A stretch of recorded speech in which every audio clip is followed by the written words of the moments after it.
अभी पता नहीं कहां से सोशल मीडिया पर और कहीं कहीं पर एक कथा प्रचलित कर दी है लोगों ने कि भगवान श्री कृष्ण अपनी जब लीला उनकी पूरी हुई तो उनकी चिता को आग लगा दिया गया, सब जल गया, उनका हृदय नहीं जला और वो बहता बहता जगन्नाथपुरी पहुंच गया और श्री जगन्नाथ भगवान के चित्त में वही रखा है। और कई लोग तो इस बात पर विवाद कर रहे हैं कि ये प्रमाणित कथा है। नहीं, हम इसको स्वीकार नहीं कर सकते।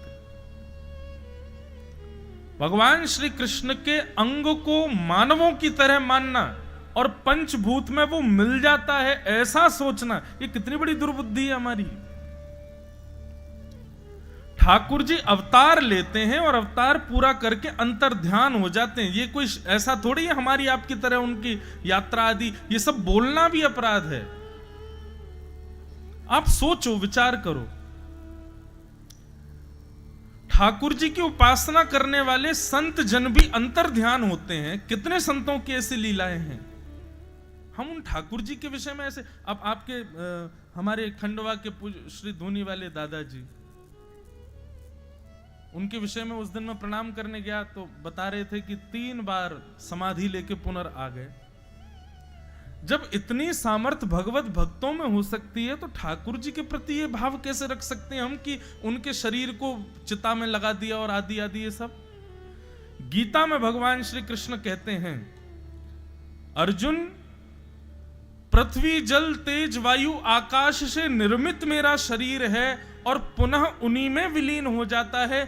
ऐसी बुद्धि रखने वाला व्यक्ति अपवित्र है और उसको देखने वाला व्यक्ति भी अपवित्र हो जाता है। ठाकुर जी चैतन्य हैं, चिदानंद रूप शिवोहम शिवोहम। ठाकुर जी का रूप कैसा है? चिन्मय है, चिदानंद है। वो हमारी आपकी तरह हाड़ मांस का पुतला नहीं है। इसलिए ये कथा बिल्कुल निरर्थक है। श्री जगन्नाथ जी के चित्त में जीवित शालिग्राम विराजमान है। जो जीवित शालिग्राम पूर्व में ठाकुर जी के रूप में विराजते थे, नील माधव। नील माधव भगवान एक राजा को दर्शन देते थे, उसी से सेवा लेते थे और यह नियम था नील माधव भगवान का कि तुम्हारे अलावा हमको कोई और ना देखे। यदि किसी ने देखा तो हम अंतर ध्यान हो जाएंगे। एक दिन राजा को गुफा में जाते देख पीछे पीछे कोई चला गया और उसने भी जाकर के नील माधव भगवान का दर्शन कर लिया तो माधव भगवान अंतर ध्यान हो गए। तब राजा ने खूब प्रार्थना की, खूब रो करके विलक करके कहा कि भगवान ऐसे मत करो। तब ठाकुर जी ने स्वप्न में आज्ञा दी, बोले ठीक है, अब मैं शालिग्राम के रूप में तुम्हारे यहां आऊंगा। रही बात मेरे रूप श्रृंगार आदि की, तो उसके लिए तुम्हारे समुद्र में बहते हुए कुछ लकड़ियां आएंगी, उनका निर्माण करके, कहीं कहते हैं समुद्र में बहते हुए, कहीं कहते हैं ठाकुर जी ने जंगल का, वन का नाम बताया, वहां से नीम की लकड़ियां लाओ, उससे मेरे सुंदर विग्रह बनवाओ और मेरे उस विग्रह में शालिग्राम जी को विराजमान कर देना, वो मेरा ही रूप होगा। तब श्री जगन्नाथ जी का रूप प्रकट हुआ।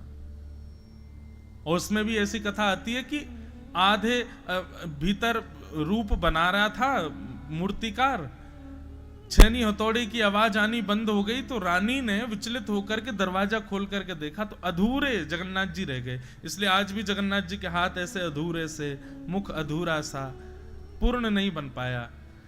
राजा तो रोने लगा, बोले भगवान आपका रूप पूरा नहीं बन पाया। भगवान बोले चिंता मत करो, ये भी मेरा एक रूप है। ब्रजवासियों की याद में मेरा अंग पिघल गया था एक बार द्वारिका में, ये वही रूप है, इसको लोग जगन्नाथ रूप में पूजा करेंगे। अब बताओ, उसमें ये कथा लगा दी, भगवान का हृदय बहता बहता वहां पहुंच गया, उसमें भी अरे ऐसा विचार भी कैसे कर सकता है कोई। ठाकुर जी का हमारी आपकी तरह अंत नहीं होता। तिरोधाय प्रविष्टोयम श्रीमद्भागवतारणवम। श्रीमद् भागवत में तो स्पष्ट लिखा है, भगवान एक ज्योति रूप धारण करके 7 बार आकाश में भ्रमण करते हुए अंतर ध्यान हुए और वो दिव्य ज्योति श्रीमद् भागवत में आकर के विराजमान हो गई। ठाकुर जी आपकी हमारी तरह कभी नहीं जाते। अर्जुन ने आकर के जब ये बात पांडवों को बताई कि श्री कृष्ण अपनी लीला पूरी करके चले गए, पांडवों ने हस्तिनापुर की राज्य गद्दी को छोड़ दिया। बोले अब हम इस पर नहीं बैठेंगे, जिनकी कृपा से ये हमको मिली है, जब वही नहीं तो हम कैसे बैठें। और परीक्षित, छोटे से परीक्षित को राज्य गद्दी पर बैठा करके पांचों पांडव वन को चले गए, स्वर्गारोहण को चले गए। परीक्षित ब्राह्मणों के नेतृत्व में बड़े हुए, विवाह आदि हुआ और परीक्षित का राज शासन बहुत बढ़िया चला। एक दिन परीक्षित को कलयुग मिला।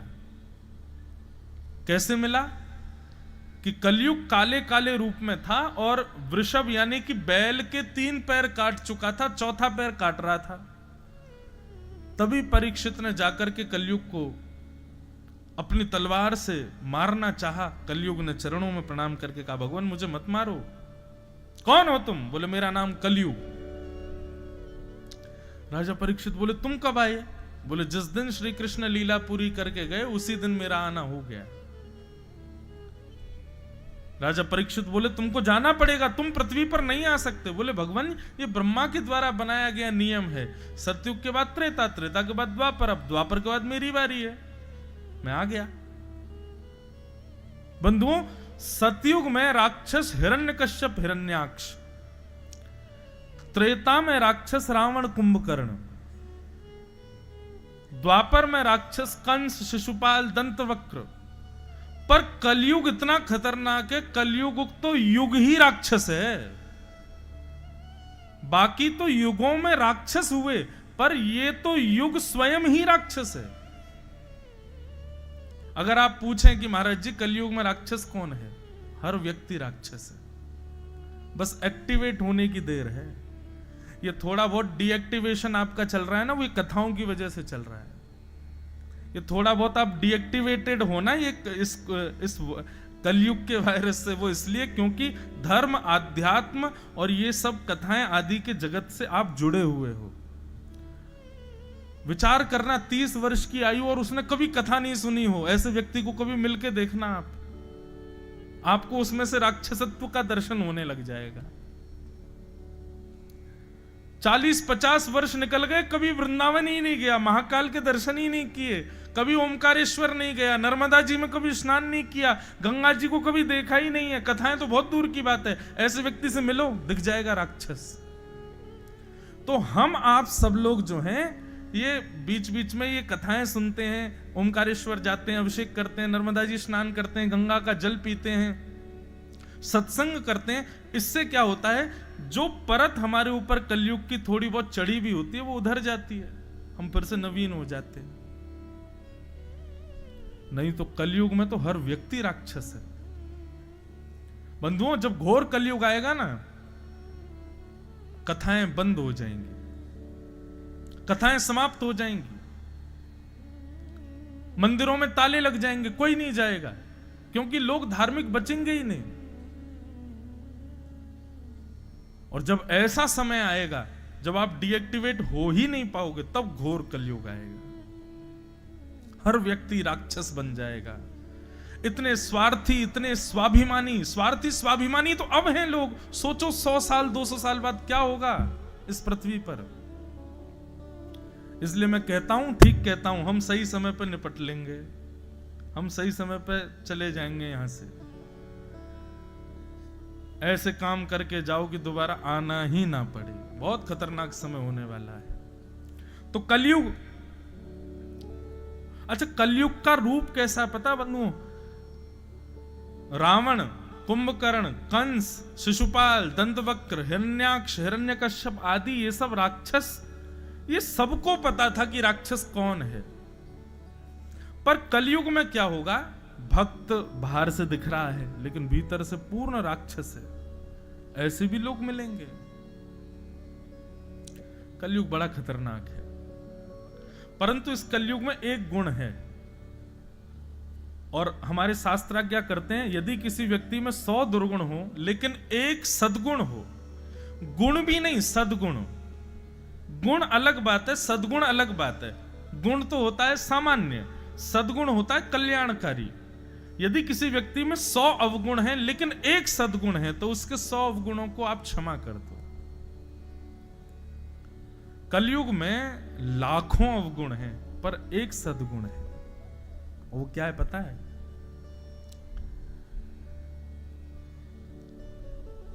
शंख चक्र गदा पद्मधारी श्रीमन नारायण चतुर्भुज भगवान।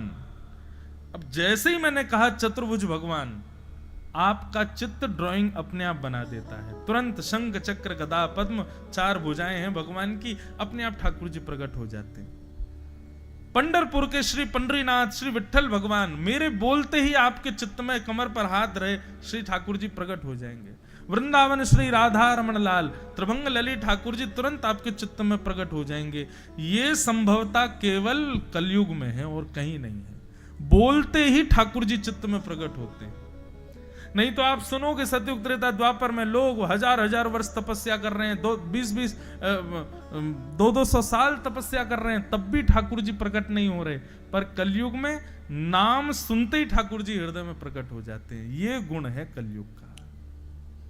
यत् फलम नास्ति तपसा न योगेन समाधिना तत्फलम लभते सम्यक कलौ केशव कीर्तनात्। कलयुग में केशव का कीर्तन करने से केशव प्रकट हो जाते हैं। राजा परीक्षित ने कहा कि तुमको जाना पड़ेगा। कलयुग ने कहा भगवान कुछ स्थान दे दीजिए, मैं वहीं रहूंगा। और 5 स्थान कलयुग को प्रदान किए गए। द्यूतम पानम स्त्रिय सूना यत्रा धर्मश्चतुर्विधः पुनश्च याचमानाय जात रूप मदात प्रभु। 5 स्थान हैं कलयुग के। द्यूतम यानी कि जुए में, पानम यानी कि मदिरा पान भक्ष भक्ष तामसी भोजन के सेवन में, द्यूतम पानम स्त्रिय पर स्त्री संग पर पुरुष संग में, सूना यानी कि हिंसा में, हिंसा कलेश में कलयुग का निवास। और 5वां स्थान है बिना मेहनत के कमाया गया धन, बिना परिश्रम के कमाया गया धन। आप कुछ मत कीजिए, बस इन 5 जगहों से बच जाओ। जुआ कभी नहीं खेलना है। खेल कोई भी खेलो, कभी भी पैसे को दांव पर मत लगाओ। पैसे को दांव पर जैसे ही आप लगाते हैं, वो कोई भी बात हो, वो जुआ ही हो जाता है। वो द्यूतम की कैटेगरी में ही आता है।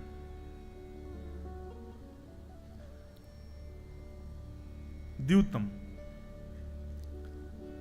जहां भी आप लक्ष्मी को दांव पर लगाते हो, वही पूरा जो संदर्भ है वो जुआ बन जाता है।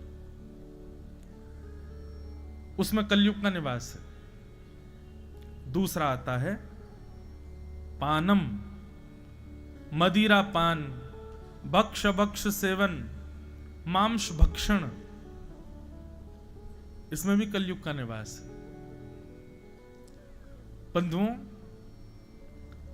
हमारे देह को देवालय कहा गया है। देवालय मतलब मंदिर। और जब पता हो कि यह मंदिर है तो मंदिर को अपवित्र नहीं किया जाता। इस देह को भी आप अपवित्र मत करो, कुछ भी लेकर के, कुछ भी पी करके, कुछ भी खा करके। हम लोग ऐसे हैं कि अरे शरीर हमारा, जीव हमारी, मुख हमारा, पैसे हमारे, हम चाहे खाएं चाहे पिएं चाहे कुछ करें। कूड़ादान बना दिया हमने, सब ले लेते हैं भीतर। ऐसा नहीं। हमारे चित्त में ठाकुर जी बैठे हैं। स्वयं भगवान कृष्ण गीता में कहते हैं, सबको ये श्लोक याद है, ईश्वर सर्वभूतानां हृदय सेर्धुन तिष्ठति। सबके चित्त में मेरा निवास है। तो जब पता है कि चित्त में ठाकुर जी बैठे हैं, आप कुछ भी लोगे तो वो उनको ही जाएगा और उसका दुष्परिणाम भोगना पड़ेगा, दुष्प्रभाव भोगना पड़ेगा। तो द्यूतम पानम पर स्त्री पर पुरुष संग, हिंसा और बिना मेहनत के कमाया गया धन, ये 5 स्थान हैं कलयुग के। इनसे बच जाओ बस। राजा परीक्षित ने ये 5 स्थान दिए, लेकिन राजा परीक्षित स्वयं भटक गए। वापस लौट करके अपने राजमहल में आए। आकर के जरासंध का मुकुट अपने सिर पर पहन लिया, जो कि तहखाने में रखा था। अनीति के धन का जैसे ही उपयोग किया, तुरंत कलयुग ने मस्तिष्क पर प्रहार कर दिया। बंधुओं, कलयुग का जो आक्रमण स्थल है वो आपका चित्त है। कलयुग आपके मन को मैला करेगा, आपके विचारों को मैला करेगा, और फिर मन और विचारों के मैले करवाने से आपसे पाप करवाएगा।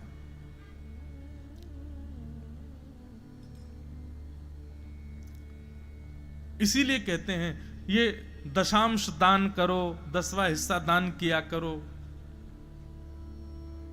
यहां इतना आश्रम में दे दो, इतना संतों को बांट दो, असहाय लोगों को दे दो। क्यों? ये बांटने का विधान क्यों है? ताकि हमारे धन में जो अंश कलयुग का हो वो निकले, वो जाए। राजा परीक्षित ने जैसे मुकुट पहना, मस्तिष्क में आकर के आक्रमण कर दिया कलयुग ने। और राजा परीक्षित आज आखेट को वन में गए। आखेट कहते हैं शिकार को, शिकार करने वन में गए। आज तक राजा कभी नहीं गए, पहली बार आज आखेट को वन में गए। सब लोग चौंक गए, बोले राजा परीक्षित कैसे जा रहा है? इनके यहां तो हिंसा करना मना है, आज राजा परीक्षित स्वयं जा रहे हैं। यही तो कलयुग का प्रभाव है, जो आपके परिवार खानदान पुश्तैनी में कभी ना किया गया हो वो काम भी जो आपसे करवा दे, वो कलयुग है। जो आपके दादा परदादा पीढ़ी दर पीढ़ियों ने नहीं किया, वो आप करने लग गए। दुष्कर्म, समझो ये कलयुग आ गया है। कलयुग के बहुत सारे रूप हैं बंधु, कहां तक बताएं। हर दिन एक नया वेरिएंट आ जाता है इसका भी। जैसे कोविड हर साल एक नया रूप धारण करता है, ऐसे कलयुग हर दिन एक नया रूप धारण करता है। किस किस से बचोगे? कहीं ना कहीं तो फंसेंगे। पर ये 5 स्थान जो मैंने अभी बताए, इनमें आपका प्रवेश नहीं है तो कलयुग आपके ऊपर आक्रमण नहीं कर सकता। आप बचे रहोगे इससे।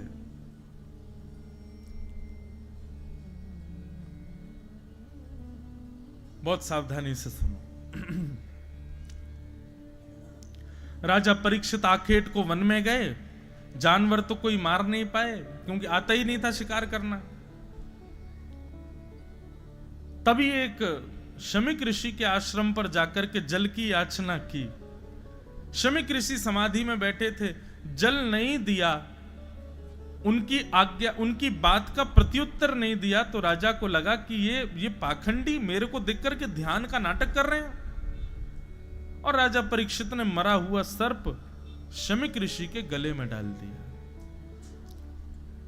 बंधुओं, यह भी एक कलयुग का रूप है कि किसी वैष्णव को देख करके, किसी संत को देख करके, किसी भगवत भक्त को देख करके, उसकी भजन की क्रिया देख के आपको पाखंड लगता हो, आपके चित्त में यह भाव आता हो कि ये तो आडंबर है।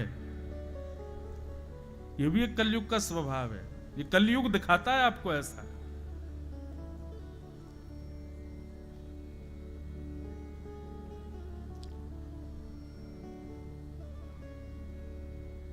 ओरछा के राजा मधुकर शाह, बहुत सावधानी से सुनो आप लोग, बिल्कुल शांति का परिचय दे करके सुनो तो हम भाव से सुनाएं, नहीं पर हम जल्दी जल्दी अभी कृष्ण जन्म कर देंगे। भाव से सुनो सब लोग। ओरछा के राजा मधुकर शाह बड़े परम वैष्णव थे। एक दिन मधुकर शाह का नियम क्या था कि उसने अपनी सेना को नगर के चारों ओर बैठा रखा था, और हर राजा बैठा था, लेकिन हर राजा सुरक्षा के लिए बैठाता था। पर मधुकर शाह ने क्या कर रखा था, सेना के लोग बैठा रखे थे और सबके हाथ में पुष्प और पूजन का थाल रहता था। बोले कि हमारे ओरछा के आसपास से भी कोई संत जाए ना, तो जाकर के माला पहनाना, तिलक करना, दक्षिणा देना, और उन पर अवकाश हो तो उनको ससम्मान लेकर के राजभवन में आना। इसके लिए सेना बैठा रखी थी। वो सेना कोई शस्त्र अस्त्र लेके नहीं बैठती थी, संतों की सेवा के लिए बैठती थी। कुछ लोगों ने कहा कि ये सब राजा का आडंबर है, ये जबरदस्ती सबकी नजरों में बढ़िया बनने के लिए सब नाटक करता है। यदि इतना ही इसको वैष्णव रूप में आसक्ति है तो हम एक काम करते हैं। कुछ लोगों ने क्या किया, एक गधे को पकड़ा, उसके गले में कंठी माला बांध दी, गले को उर्दपुंड लगा दिया, तिलक विलक लगा के पीला पीला चंदन लगा करके बढ़िया, और गधे को छोड़ दिया ओरछा में। द्वारपालों को सख्त आदेश थे राजा के, गले में कंठी माला और माथे पर तिलक जिसके दिख जाए मुझे तुरंत अंदर आके संकेत कर देना, मैं आके उसका सम्मान करूंगा।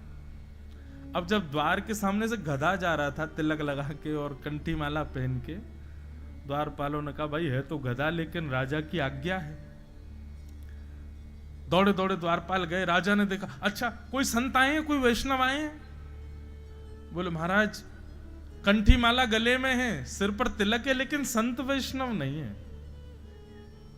बोले तो फिर कौन है? बोले आप स्वयं चल के देख लो। सब हंसी उड़ा रहे थे, सब हंस रहे थे, सब ताली बजा बजा करके हंस रहे थे गधे को देख के। लेकिन जैसे ही मधुकर शाह ने बाहर आकर के देखा, नेत्र सजल हो गए, दंडवत प्रणाम किया, चरणों में जल चढ़ा करके चरण प्रक्षालन किए, आरती की, माला पहनाई, सुंदर वस्त्र उड़ा करके उनको सुंदर जो गधा खाता है वो उसको खिलाया। सब लोग देख करके हैरान हो गए, बोले राजन ये स्थिति आपकी कैसे, आपने क्या देखा उसमें? वो एक गधा था। तब राजा बोले कि गधा था लेकिन माथे पर तिलक था और गले में कंठी माला थी। मैं तो इस बात से भावुक हो गया कि मैं ऐसे नगर का राजा हूं जहां मानव नहीं जानवर भी भक्त हैं, जानवर भी ठाकुर जी के उपासक हैं। तो ये बात हमने क्यों सुनाई? किसी के भी माथे पर तिलक दिख जाए, आज के बाद गले में कंठी माला दिखाई दे जाए, सबसे पहले तो उसको प्रणाम करना। यदि वो चरण छूने का अवकाश ना हो तो बात अलग है, लेकिन तो हाथ जोड़ के प्रणाम तो सर झुका के थोड़ा तो कर ही लेना। और दूसरी बात, उसके द्वारा की गई क्रिया चाहे कैसी भी हो उसको आडंबर कभी मत समझना। भले ही वो कर भी रहा हो आडंबर, आप मत सोचना कि वो आडंबर कर रहा है। अगर वो आडंबर कर रहा है तो खुद फंसेगा, लेकिन आपके मन में उसके प्रति ये दूषित भाव नहीं आना चाहिए।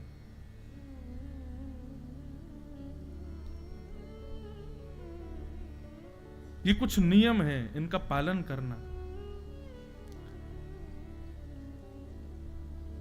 तो राजा परीक्षित ने, शमीक ऋषि ध्यान में बैठे थे और राजा परीक्षित ने जाके कहा मुझे जल की प्यास लगी है, पानी दीजिए। शमीक ऋषि ध्यान में बैठे थे, प्रत्युत्तर नहीं दे पाए। तो राजा परीक्षित को लगा बताओ आडंबर कर रहे हैं, नाटक कर रहे हैं मेरे आगे, पाखंड करते हैं। अरे चक्रवर्ती सम्राट तुमसे जल मांग रहा है और तुम अभी भी ध्यान में बैठे हो। मरा हुआ सर्प बाण से उठा करके गले में डाल दिया। यही तो कलयुग करवाता है। राजा परीक्षित वहां से लौट के चले गए। शमीक ऋषि के गले में मरा हुआ सर्प, ये समाचार जैसी शमीक ऋषि के पुत्र को पता चली कि मेरे पिता के गले में मरा हुआ सर्प राजा परीक्षित ने डाल दिया। परीक्षित के इस दुष्कर्म को शमीक ऋषि के पुत्र श्रृंगी ने अपने हाथ में जल लिया और जल लेकर के श्राप दे दिया। श्राप देता हूं कि राजा परीक्षित, चक्रवर्ती सम्राट राजा परीक्षित, आज के ठीक 7वें दिन तक्षक सर्प के डसने से उनकी मृत्यु हो जाएगी। और राजा परीक्षित को 7 दिन में मरने का श्राप लग गया। परीक्षित लौट करके गए, जैसे ही मुकुट उतार के रखा तुरंत उनको समझ आया ये मैंने क्या किया, एक संत के गले में मरा हुआ सर्प। अरे ठीक है, मैंने मांगा, उन्होंने प्रत्युत्तर नहीं दिया, तो मैंने इतना भी अपने क्रोध पर काबू नहीं किया कि वहां से चुपचाप चला जाऊं, गले में मरा हुआ सर्प डाल दिया। ये मैंने कैसे कर दिया? ये सब कलयुग करवा रहा था। बंधुओं, पाप करने की हमारी इच्छा नहीं होती। निश्चित मानिएगा, जो व्यक्ति पहली बार मदिरा पान करता है घबराता है, डरता है। जो पहली बार मांस भक्षण करता है, बचपन से नहीं किया हो, कभी शुरू कर दे दोस्तों के संग बैठ करके, घबराता है। उसका रात भर मन बेचैन रहता है, मैंने ऐसा क्यों किया। कभी किसी का हृदय ना दुखाता हो और वो व्यक्ति अपने स्वार्थ के लिए किसी का हृदय दुखा दे, वो आत्मग्लानि में 7-7 दिन सोता नहीं है। फिर इसका मतलब क्या है? पाप हमारा स्वभाव नहीं है, कलयुग करवाता है। इसलिए भैया ये नाम जप, ये कीर्तन, ये सत्संग, ये सारे क्या बोले,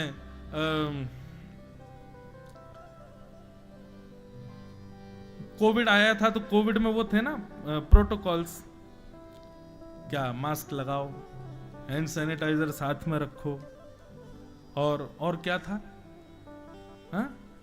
हाँ 2 फीट का डिस्टेंस रखो, और हाथ तक भाई साहब वैसे तो ऐसे धो लेते, लेकिन कोविड में सब यूं धोते थे हाथ पीछे ऊपर, और पानी गुनगुना पियो, काढ़ा पीते रहो, ये सब प्रोटोकॉल हम लोग पालन कर रहे थे ताकि वायरस हमको ना लगे। ठीक वैसे ही भैया ये कलयुग रूपी वायरस के भी कुछ प्रोटोकॉल हैं, इनका पालन करो। क्या?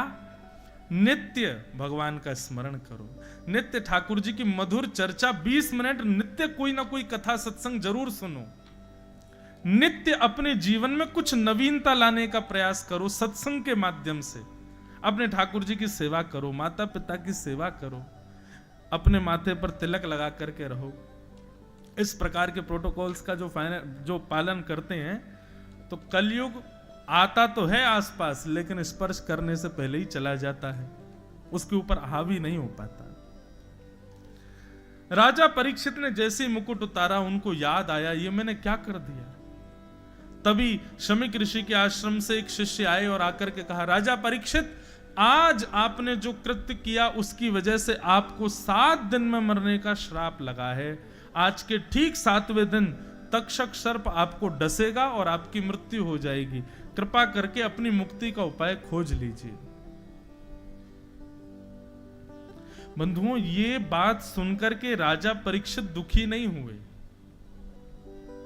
शास्त्र में एक आज्ञा करते हैं, क्रोधापि देवेन वरेण तुल्यम। शास्त्र आज्ञा करते हैं कि बड़े लोग जब क्रोध में कुछ बहुत गलत आपको बोल जाते हैं तो उस समय तो आपको बुरा लगता है कि इन्होंने देखो मुझे ऐसा बोल दिया, लेकिन कुछ दिन बाद आपको पता चलेगा वो जो फटकार थी ना, वो तो वरदान था, उसी का वरदान आज हमको मिला है। ये शास्त्र आज्ञा है। इसलिए आजकल पता है क्या, आजकल युवाओं में एक चीज की कमी है, पेशेंस बिल्कुल नहीं है। माता पिता कुछ कह ही नहीं सकते, एक शब्द नहीं बोल सकते, ये गलत है। प्रयास किया करो कि माता पिता की डांट पड़े, थोड़ी फटकार पड़े, माता जी कभी घूसा वूसा मार दे करें। आप तो सब खंडवा आदि के रहने वाले हो, हम तो ब्रजवासी हैं भैया। ब्रज में तो कुटाई अलग ही हो गए बालकन की। जहां ठाकुर जी नहीं छोड़े यशोदा मैया ने, तो हम तो सामान्य बालक है।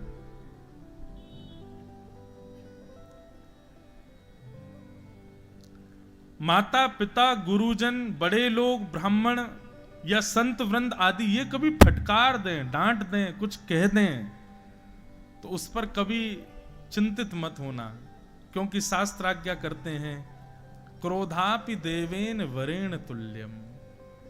ये बड़े लोगों का जो क्रोध होता है वो देवतुल्य वरदान के समान होता है, उसको स्वीकार करना चाहिए।